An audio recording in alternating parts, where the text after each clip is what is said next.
Magapalagablab muna kita ni ring aulamin natin ngayon. Nilaga ko lang ngani muna yan bago ko aadubuhin para mas malambot siya. Puro ngani yan laman, walang taba, kaya naman ay di ko alam kung pwede ba yan adubuhin kung puro laang ganyan.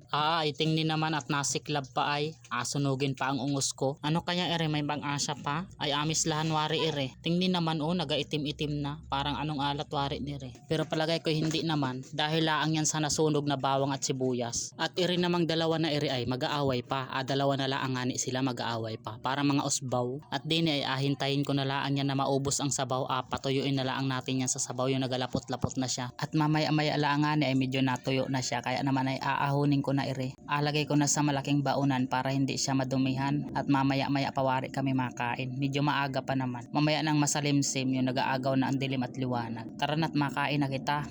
Ano pang nahintay nyo dyan? Parini na dini. Hindi yan maalat, sakto lang ang lasa niyan. Akala lang ninyo maalat kung ating na ninyo ay kulay itim na. Aray ko.